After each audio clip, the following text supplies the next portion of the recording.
Hi, I'm Jim Gordon, back here at the offices of the Richmond Sentinel, back with another segment of the people that represent you here in Richmond. If you're a regular viewer or reader of our publication, you'll have noticed that over the last few years, we've done our best to kind of cover as many elections as we can. These are the people, as we mentioned, that represent you. Now, last fall, we were here to talk to the candidates in the federal election. They were all here. Two of the winners are here with us again today, and their first time winners, rookie, I guess, MPs, as Parm said. It's Parm Bains and Wilson Miao. Gentlemen, I know you're very busy. We appreciate you joining us here today. Thank you, Jim. Thank you for having us. Great to have you here in the offices. So much to talk about. One of the things we wanted to do here today is to kind of give the people an idea of your daily lives as MPs, flying back and forth across the country in Parliament, of course, but you're also dealing with your constituents and your ridings here.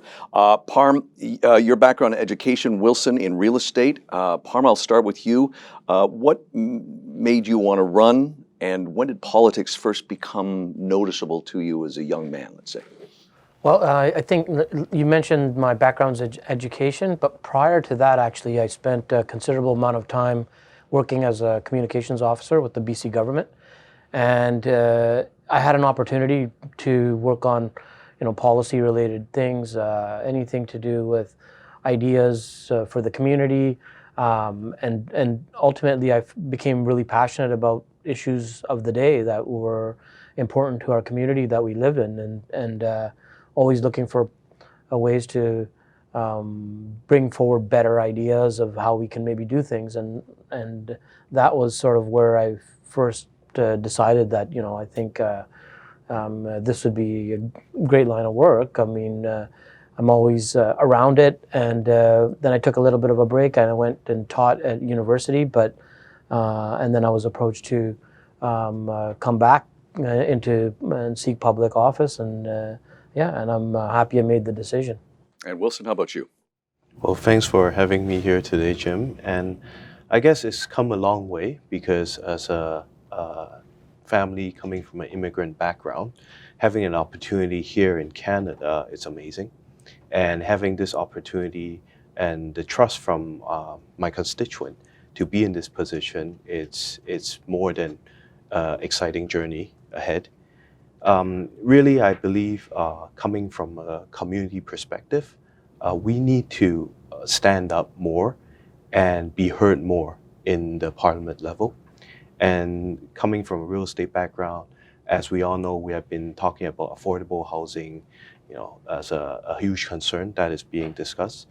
And really, I feel it's important for us to chain the link between the community and the Parliament to understand what are the real issues and concerns that we're facing today. And for me, the huge part really comes to serving the community and understanding what is being needed. And that's the biggest reason why I was wanting to put my name forward, and here I am today. What's interesting, too, is that I think for the average citizen, they see you guys on TV, on the radio, and listen to you. But it's often in Parliament debating. There's sometimes yelling, but debating nonetheless. You're getting interviewed, say, outside Parliament, or you're at events. What we really wanted to get an idea of is what you do on a daily basis, as I said in the opening. What was that first day like when you arrive in Ottawa? Because it's a whole new world. Parm, you pick it up from there. Well, it's actually very surreal, to be honest with you. It's something that's it's a big place. I mean, it's not a massive city, Ottawa, but the actual institution is very big. It's historic. You walk through those aisles, the hallways, and there's images of previous prime ministers and all of the prior parliaments that were there. So there's plaques all over. So that part is sort of surreal, just walking through that hallway. But then once you get down to the day-to-day work of it, it's a lot of systems. It's a lot getting thrown at you. So we had a considerable amount of orientation that was involved.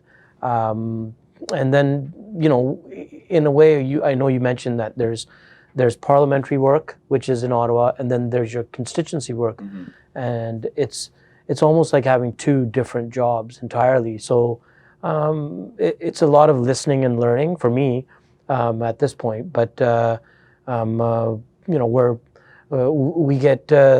we also have assigned committees that we're working on. So it's a tremendous amount work and the schedule is quite busy, but you do find you get into the rhythm, and then it's just a matter of really understanding policies and what you're learning, and then having your voice, like Wilson said, being having the ability to bring the community's voice forward in the work that you're doing ultimately is the goal. Wilson, just expanding on that a little bit, you talk about your week. I have such great respect for what you guys do, especially this part of the country, because unlike, say, people in Ontario, Quebec, where they're a 45-minute train ride or quick, you guys are back and forth. Those are long flights where you've got to be here to hear from the people that you represent. Walk us through a typical week for you. I have to say I agree with Parm because being in this position, it's very special and very unique. Not a lot of opportunity that you can walk through the parliament with privilege. And really, I think the first week, I don't know about Parm, but for me, I have trouble looking for a washroom because the place is so big. Yeah. And I feel the House of Commons has done a good job providing orientation to us in support of getting familiar of what our day-to-day work is. But it can get quite overwhelming from time to time. And it's important for us to know really from what the voice of our community to bring to the House so that it's been heard. And throughout, because for myself, I'm actually in part of two committees, one for Veteran Affairs and the other is for International Trade. And by allowing us to be participating in this committee, we are able to bring the voice of our constituent to that discussion and allow them to see the perspectives from the West Coast. And one thing you mentioned really surprises me is the amount of travel we need. Being in Richmond, we have the privilege of having the airport very close by, Yeah. and we don't have to travel too far. But usually with the limited flight due to the pandemic right now, there are set times that we need to go according to that schedule. So a typical week, usually if we have to be up on Parliament Hill, we would travel on either a Sunday morning or the latest would be a red-eye flight in the Sunday evening. And we have to make sure that we are in the House of Commons by 11 o'clock on a Monday. And with the pandemic going on, we do have that opportunity to also do our house sitting virtually. But our work doesn't stop there because we also have our committee meetings. And I was very lucky enough to select spot number 17 on my private member's business. So there is a lot of work to be done and a lot of conversation that we need to engage with the community as well. There's also a lot of work, as you mentioned, to be done here, things that maybe people wouldn't think about in terms of, I got to get an office, I got to get staff. You must just literally hit the ground running. You win, it's exciting, then the next day it's got to get to work. Parm? Yeah, I mean, in both of our cases, we actually unseated someone from an opposing party. So we had to come in, if we were taking over a role from a previous member from the same party, maybe you have some residual staff and those kinds of things, but we had to ultimately, come in and in my case, I did take over the previous member's office, but the lease was running out and very technically, and then I had to get a new office. So we're actually today, we just got the keys to go into that now, and we've already been working for about 4 months.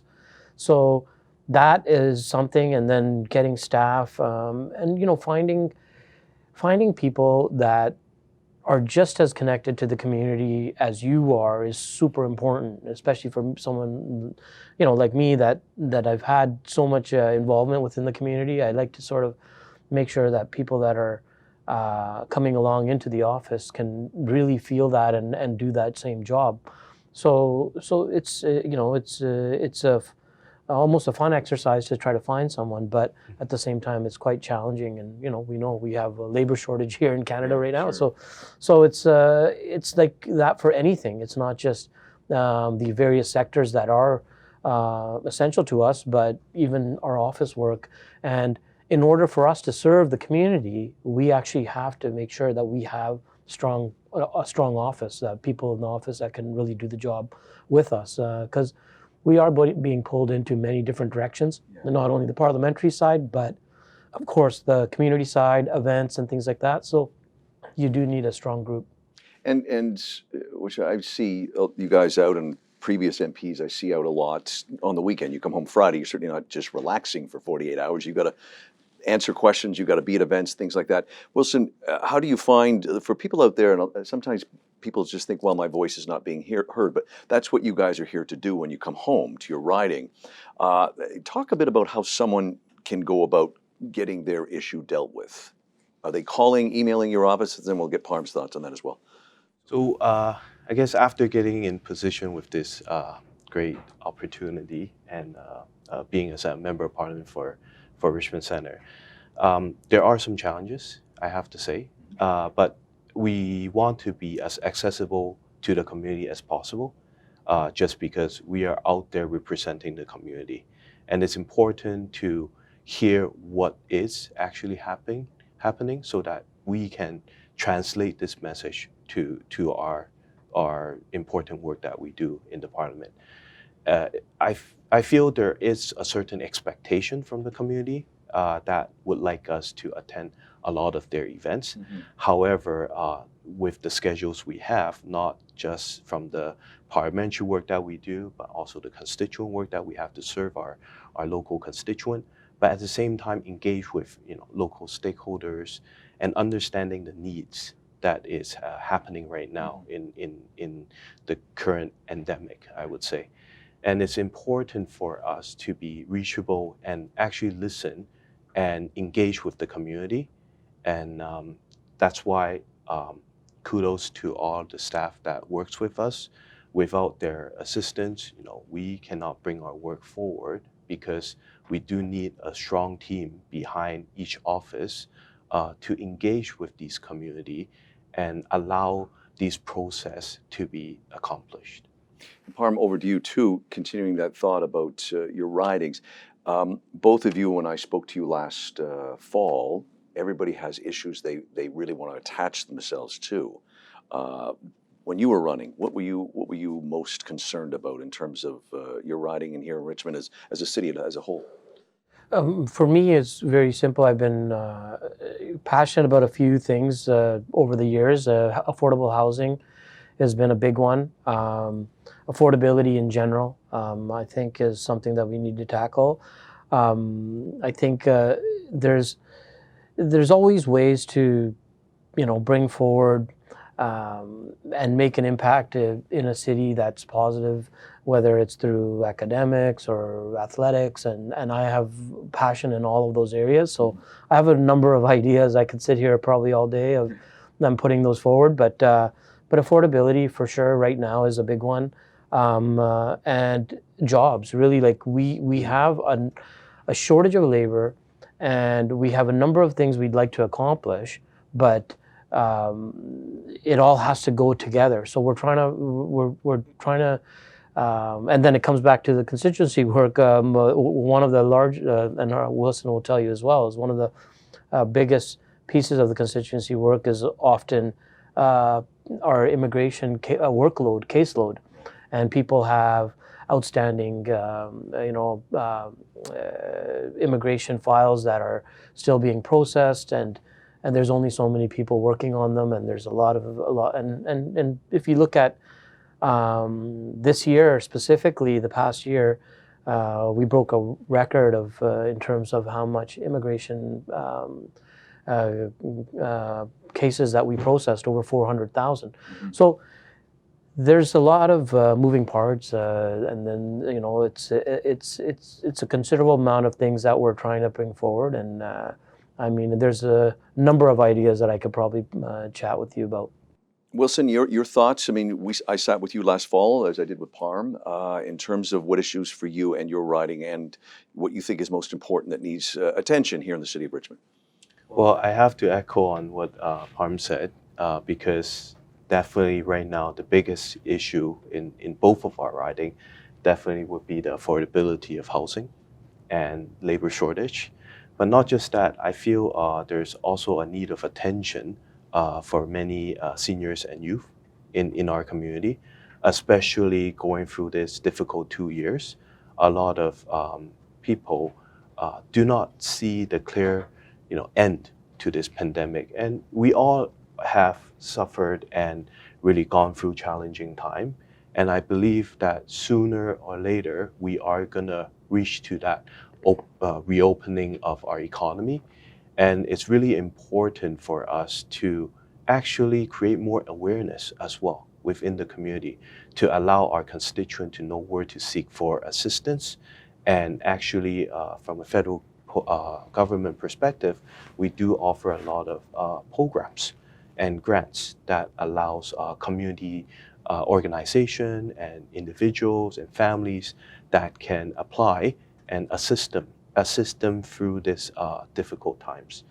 And I feel our work right here in the community just don't end there. There's many more issues and concerns that we need to address. And one important thing I feel about is also being united as a community, because there's not really a perfect solution, but how we can work together from different levels of government, with community members, with residents, so that we can all come together and work together to get through these hard times. And that's really where I feel after becoming the Member of Parliament here in Richmond Centre.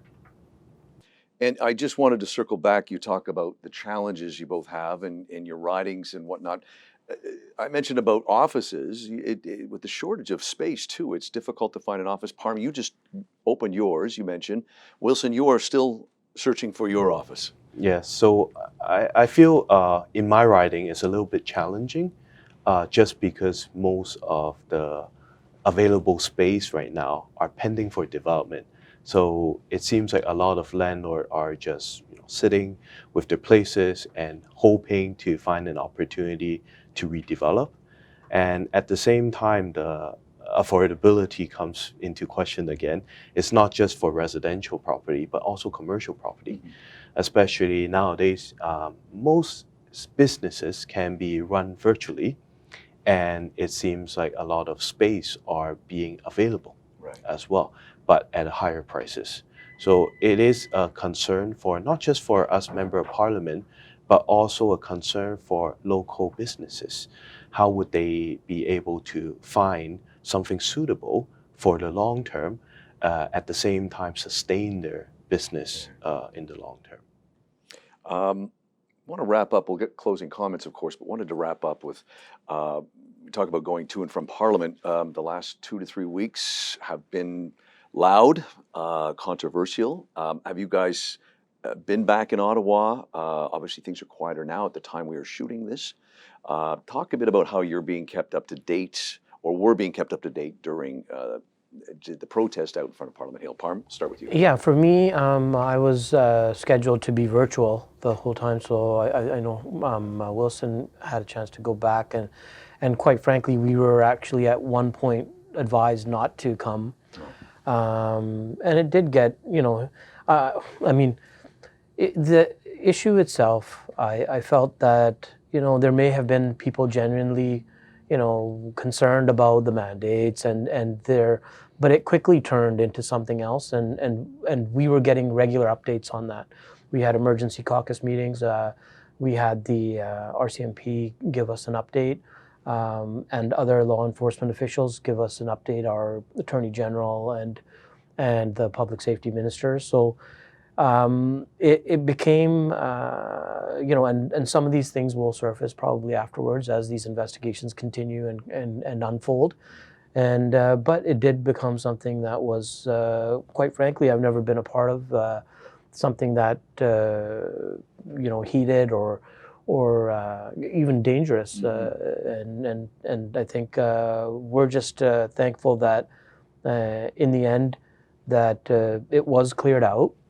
And the law enforcement officials did a great job, and they had to ultimately come together from across the country to really get this sorted out.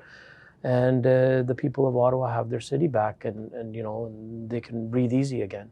So Wilson can probably tell Yeah, you. Wilson, you threw a few thoughts in. You were there. I guess the first time I guess when I got to Ottawa this year and seeing the protesting happen, it can get a bit scary.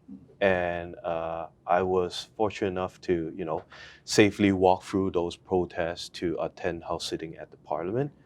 However, I do want to raise this concern as, any healthy protests, there are a lot of protests happening up on the Parliament Hill from time to time.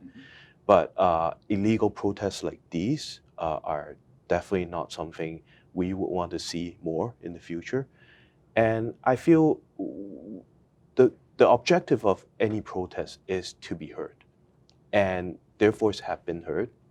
And we have to really thank our Parliamentary Protective Service and local law enforcement to protect not just the safety of our members and people working up at the Parliament, but also protecting the citizen and residents that lives in the downtown core.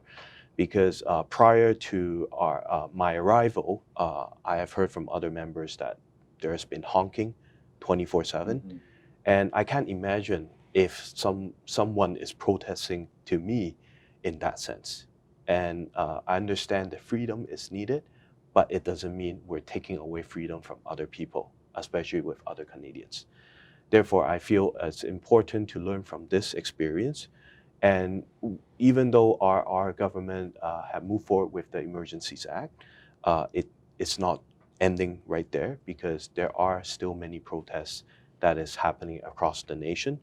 And we want to ensure that these protests does not affect any trade corridors or transportation that will affect the economies of our nation capital. Let's wrap with this. We were talking earlier about your constituents. If someone wants to reach out to you, Parm, you were saying that many times people go to your website that you had during the campaign, but that's really probably not the best way to go. And it's a challenge, and people will send me messages on through Facebook, Instagram, and I'm not checking those regularly, but some have said, "Oh, we looked at your office; it's not there." So my suggestion is always to go to the House of Commons website. It has the most current information about where our offices are, what our phone lines are, if you really need to get in touch with somebody, our email addresses. So that's the best place to locate, both all members, any member that you're looking to. And it gives you an idea of everything we're working on. My committee work, I'm on the Government Operations and Ethics Committee. Wilson's on the Veteran Affairs, and it's all listed there, right? International trade.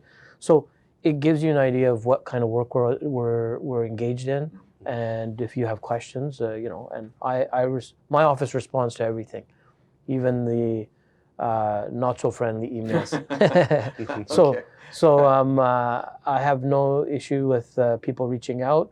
It's partly why we do go to events and things like that. It's an opportunity for people to engage with you and tell you what's up in their day-to-day lives. And so looking forward to seeing people out there. Hopefully things change in the next couple of weeks here. I think we should have some more good news from the province, and then I know everybody wants to get that holiday that they really want. So hopefully we can change the testing there, and I'm optimistic that this is going to be a good summer. Wilson, we got a few seconds left here. We'll give you the last word. Well, and I agree with Parm. Even though I do not have an office at the moment, I'm hoping to get that office in place as soon as we can. Best way to reach us is through my general email. And that way, even though right now I don't have a full team available, but we'll try our best to go through all these capacity. Just to give you a sense, we've been receiving about like 600-700 email average per day.